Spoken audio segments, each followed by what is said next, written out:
ప్రభు అయిన యేసుక్రీస్తు నామంలో అందరికీ వందనాలు. ఈ రోజున దేవుని బిడ్డలారా, ప్రపంచంలో ఈ భూమిపైన ఒక గొప్ప రాజ్యాన్ని గురించి ఈ రోజున పాఠంలో నేర్చుకుందాం. ఆ యొక్క పాఠం ఏంటంటే, యోనా గ్రంథంలో యోనా ప్రవక్తని నినివే పట్టణానికి వెళ్ళి ఆ పట్టణం మీదకి గొప్ప శిక్ష రాబోతుంది. ఆ పట్టణాన్ని నేను ధ్వంసం చేయబోతున్నాను, నాశనం చేయబోతున్నాను. అయితే యోనా, నువ్వు వెళ్ళి నా బిడ్డగా నా సువార్తని ప్రకటించి, నా వాక్యాన్ని ప్రకటించి, ఆ యొక్క దేశంలో వాళ్ళందరూ పశ్చాత్తాపడితే, వాళ్ళ తప్పులను ఒప్పుకుంటే మరి కనికరింపబడతారని చెప్పి, తన పాపల నిమిత్తం తన ప్రాయశ్చిత్తం నందువాడు ధన్యుడు అనే ఒక దేవుని పరిశుద్ధ గ్రంథం లేఖను తెలియజేస్తున్న రీతిగా యోనాని దేవుడు ఆ యొక్క నినివే పట్టణానికి తీసుకెళ్తాడు. నినివే అనే పట్టణము అది ఒక రాజధాని. దాని యొక్క రాజధాని, ఆ రాజ్యము పేరు అషూరు. అషూరు రాజ్యంలో ఒక రాజధాని ముఖ్య పట్టణం నినివే. ఈ పట్టణానికి వాక్యాన్ని ప్రకటించి ఆ ప్రజలు, అక్కడ ప్రజలు ఆ రాజ్యంలో భయంకరంగా విచ్చలవిడితనంగా మగవాళ్ళు పెళ్ళిళ్ళు చేసుకోవటం, స్త్రీలు పెళ్లి చేసుకోవటం, కామయుకారమైనటువంటి ఎవరికి ఇష్టం వచ్చినట్టుగా వాళ్ళు ప్రవర్తించటం వల్ల దేవుని యొక్క ఉగ్రత భయంకరంగా ఆ యొక్క నినివే పట్టణానికి, అషూరు రాజ్యం మీదకి రాబోతుందని యోనాను ప్రకటించమని పిలిచి పశ్చాత్తాపడమను, నేను కనికరిస్తానని చెప్తే, దేవుడు యోనా వెళ్ళి, ముందు నేను వెళ్ళను, అషూరులు దుర్మార్గులు, ఈ భూమి మీదే వాళ్ళు పెద్ద దుర్మార్గులు, ఆ నినివే పట్టణస్థులు పెద్ద దుర్మార్గులు, నేను వెళ్ళనంటే ఆయన తర్షీషుకి వెళ్ళేటువంటి ఓడెక్కి తర్షీషు నినివేకి వెళ్ళమంటే, అషూరు దేశానికి వెళ్ళమంటే నినివే తర్షీషు పారిపోతాడు. తర్షీషు అనగా ఈ రోజున స్పెయిన్ దేశం అని ఈ రోజున అనేక మంది మరి పండితులు చెప్తున్నారు. ఈ స్పెయిన్ దేశానికి, ఈ తర్షీషుకి పట్టణానికి పారిపోతాడు.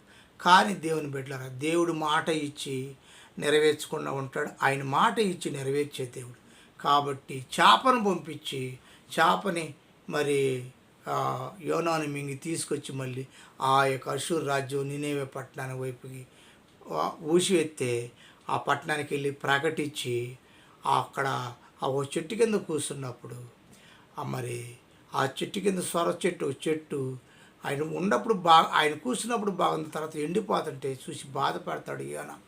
అప్పుడు దేవుడు అంటున్నాడు, యోనా, ఒక చెట్టు ఎండిపోతేనే నువ్వు బాధపడుతున్నావే, నా ప్రజలు నశించిపోతే అది నాకు ఇష్టమా? దుర్మార్గుడు తన దుర్మార్గతను బట్టి నశించుట నాకెంత మాత్రం ఇష్టం కాదు, కానీ వాళ్ళు పశ్చాత్తాపడి తెలుసుకోవటమే నాకు సంతోషకరమని యెహెజ్కేలు 18వ అధ్యాయం, యెహెజ్కేలు గ్రంథము 18వ అధ్యాయంలో మరి దేవుని బిడ్డలారా 23, 24, 26 వచనాల్లో తెలియజేస్తాడు. దుర్మార్గుడు తన దుర్మార్గతను బట్టి నశించుట నాకు సంతోషమా?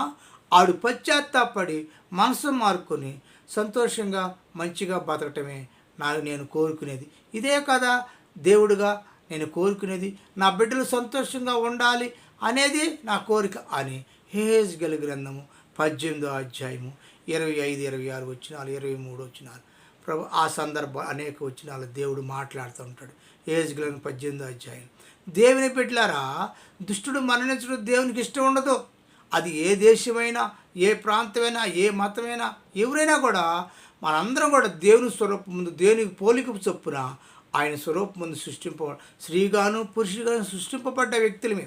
అయితే దేవుని బిడ్డలారా, అషూరు ప్రజలు నిజంగా యోనా ప్రకటించిన తర్వాత వాళ్ళు ఎంతగానో పశ్చాత్తాపడి దేవుని నమ్ముకొని లోబడి ఆయనకు మొరపెట్టినప్పుడు ఆయన క్షమించి, ఆ తర్వాత యోనా ప్రకటించిన తర్వాత 100 సంవత్సరాల వరకు ఇంకా వాళ్ళు ఎప్పుడు కూడా ఇంకా దుర్మార్గ పనులు చేయకుండా దేవుడికి లోబడి బతుకుతారు.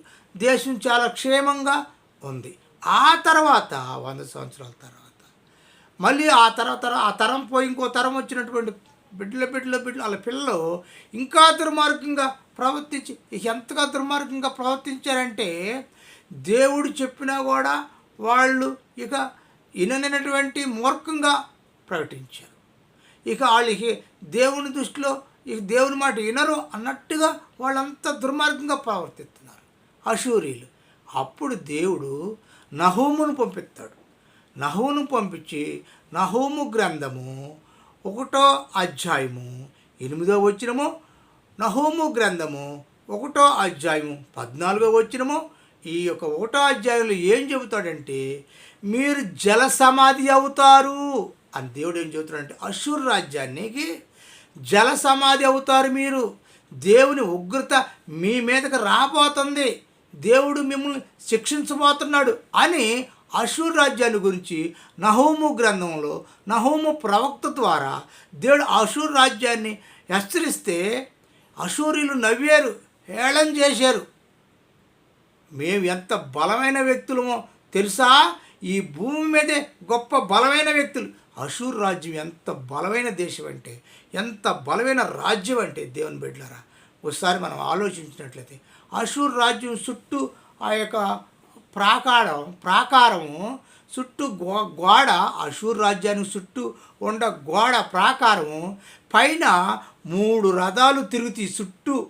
అంత ప్రాకారం, పెద్ద ప్రాకారం. ఆ గోడ, అశూరు రాజ్యం గోడ హైటు 100 ఫీట్లు ఉంటుంది. హైటు 100 ఫీట్లు ఉంటుంది. ఆ యొక్క గోడ లోపలికి 60 అడుగులు, 60 ఫీట్లు లోపలికి ఉంటుంది గోడ. ఇది అశూరు రాజ్యం యొక్క ప్రాకారం. గోడ హైట్ ఏమో 100 అడుగులు, 100 ఫీట్లు ఉంటుంది. లోపలికేమో 60 ఫీట్లు, 60 అడుగులు లోపలికి, భూమి లోపలికి ఉంటుంది. అంత బలమైన గోడ అన్నమాట, స్ట్రాంగ్గా ఉండటానికి అంత బలమైన గోడ. చుట్టూ కూడా దేవుని బిడ్డలారా కందకం, అంటే 150 అడుగులు, 150 ఫీట్లు చుట్టూ కందకం, 60 అడుగుల లోతు. ఒక నదిలాగా, ఒక పెద్ద కాలువ లేకపోతే నదిలాగా ఆ అశూరు రాజ్యం చుట్టూ, ప్రాకారం చుట్టూ గోడేమో 100 అడుగులు, లోతేమో 60 అడుగులు. ఆ చుట్టూ ప్రాకారం కందకము, నీళ్లతో నింపబడిన కందకము, అంటే ఒక నదిలాగా, ఒక కాలువలాగా ఆ గోడ కాంచి బయటి వైపుకి 150 అడుగులు, 150 ఫీట్లు దూరము. అంత దూరం ఒక పెద్ద నదిలో కాలువలా వాళ్ళు లోతుగా నింపేసేసి ఏ శత్రువు కూడా ఇక అశూరు రాజ్యంలోకి ప్రవేశించకుండా దేవుని బిడ్డలు అంత బలమైన రాజ్యంగా వాళ్ళు మరి ఆ యొక్క రాజ్యాన్ని బలంగా కట్టుకున్నారు. అంటే వాళ్ళ ఉద్దేశం ఏంటంటే, ఇక భూమి మీద మమ్మల్ని ఎవరూ కూడా జయించలేరు, మా రాజ్యంలోకి ఎవరు కూడా రాలేరు. ఎందుకంటే 3 రథాలు తిరిగే ప్రాకారము, 100 అడుగుల హైటు, 100 అడుగు 60 అడుగుల లోతు, 150 అడుగుల ఎలడుపు. కాబట్టి మా యొక్క రాజ్యంలోకి ఎవరు కూడా ఆ యొక్క కందకంలో, ఆ నీళ్లు 60 అడుగుల లోతున్న నీళ్ళల్లో, కందకంలో ఇషసర్పాలు, పాములు, మొసళ్ళు, ఇంకా ఏ మనిషి కూడా దాంట్లో దిగితే ఆ ఇషసర్పాలు కాటేస్తే మనిషి చచ్చిపోతాడు. కాబట్టి ఆ యొక్క కందకంలోకి, ఆ కాలువలోకి, ఆ నీళ్ళలోకి ఎవరు కూడా దిగలేరు. ఆ గోడ దగ్గర నుంచి బయటి వైపుకి 150 ఫీట్లు, 100 ఫీట్లు హైటు, 100 ఫీట్లు లోతు, 150 ఫీట్లు ఎలడుపు కందకము, ఎవరు కూడా ఆ యొక్క రాజ్యంలోకి ప్రవేశించలేరు. గోడ పైన 3 రథాలు తిరిగి అంత భయంకర ప్రాకారం గోడ, ఎవరు కూడా కదిలించలేరు. కానీ దేవుడు ప్రవచనం ఎత్తి నహూము గ్రంథంలో 1వ అధ్యాయం 8వ వచనం, 1వ అధ్యాయం 14వ వచనంలో ఏ రీతిగా శిక్ష రాబోతుందో 1వ అధ్యాయం తెలియజేస్తుంది. ఆ తర్వాత నహూము గ్రంథం 2వ అధ్యాయం, 3వ అధ్యాయం ఆ భయంకరమైన శిక్ష ఏ రీతిగా వాళ్ళు అనుభవిస్తారో తెలియజేసే అధ్యాయాలు 2వ అధ్యాయం, 3వ అధ్యాయం నహూము గ్రంథం. ఇక అశూరు రాజ్యం నాశనం ఏ రీతిగా అయ్యిద్దో తెలియజేసేటువంటి గ్రంథాలు వచ్చే అధ్యాయాలు 2వ అధ్యాయం, 3వ అధ్యాయం. శిక్ష రాబోతుంది, అది ఏ రీతిగా రాబోతుందో చెప్పేది 1వ అధ్యాయం. అది ఆ శిక్ష అమలయ్యే విధానం చెప్పే అధ్యాయాలు 2వ అధ్యాయం, 3వ అధ్యాయం నహూము గ్రంథం. కాబట్టి దేవుని బిడ్డలారా, నహూము ప్రవక్త ఏమంటున్నాడు 1వ అధ్యాయం 8వ వచనం, 1వ అధ్యాయం 14, మీరు జల సమాధి అవుతారు. వాళ్ళు అనుకుంటున్నారు దేవుని అశూరు ప్రజలు. అయితే అశూరు ప్రజలు ఎందుకు అంత ధీమాగా, అంత బలంగా ఉన్నారంటే, 20 సంవత్సరాలు వాళ్ళు రాజ్యం వదిలి బయటికి రావడానికి అవకాశమే లేకుండా వాళ్ళ లోపలే గాసం తినటానికి పప్పు ధాన్యాలు, రైసు, పప్పు ధాన్యాలు అన్నీ కూడా 20 సంవత్సరాలు బయట ముఖం చూడకుండా వాళ్ళ కాళ్ళుగా బతకగలిగినటువంటి ధాన్య సిరి సంపదలన్నింటినీ కూడా లోపలే సమకూర్చుకున్నారు. ఎవరు? అషూరు ప్రజలు 20 సంవత్సరాలు బయటికి వెళ్ళాల్సిన పని లేదు. ఏ దుకాణానికి వెళ్ళి ఒక నూనె ప్యాకెట్ కొనవసరం, ఒక పప్పులు కొనవసరం, ఒక రైస్ కొనవసరం, అన్నీ కూడా 20 సంవత్సరాలు సరిపోయిన లోపలే వాళ్ళు గోడాములు కట్టి పెద్ద పెద్ద గోడాములు కట్టి లోపలే సరుకుని నింపుకొని 20 సంవత్సరాల పాటు ప్రశాంతంగా బతకగలిగేంత సామాగ్రిని వాళ్ళు నింపుకొని ప్రశాంతంగా ఉందాం అనుకున్నారు.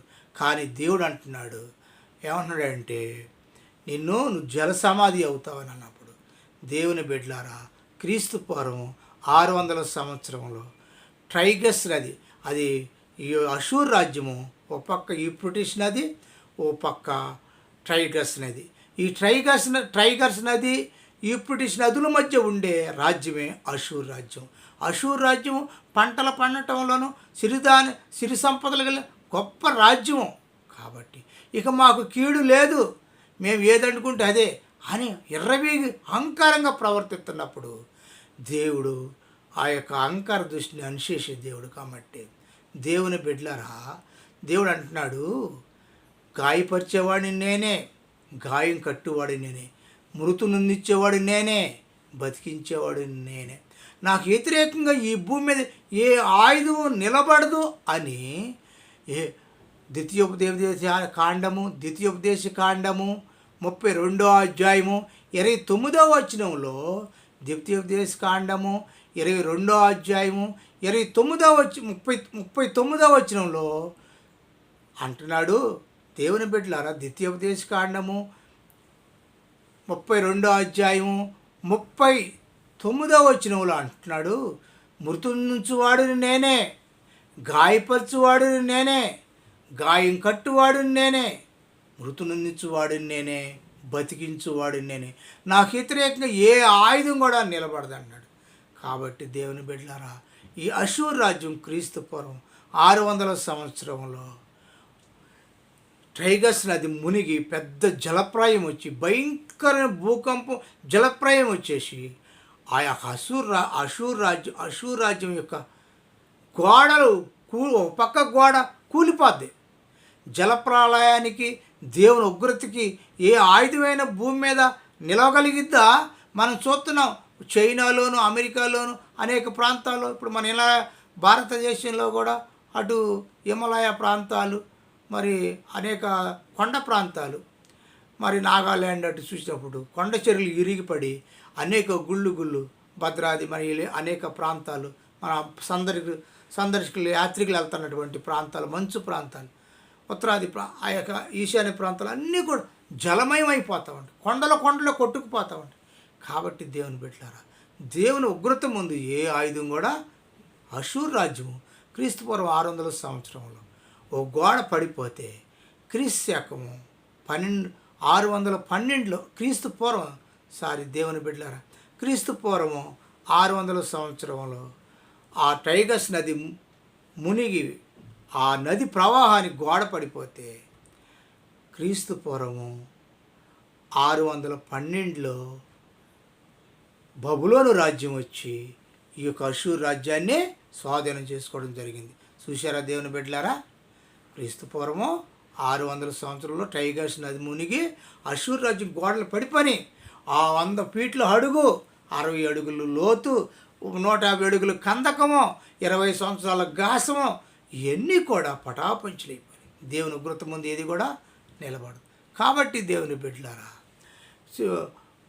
క్రీస్తు పూర్వము 600 సంవత్సరాలు గోడ పడిపోతే, క్రీస్తు పూర్వం 612లో బబులోను రాజ్యం వచ్చి అషూర్ రాజ్యాన్ని స్వాధీనం చేసుకుంది.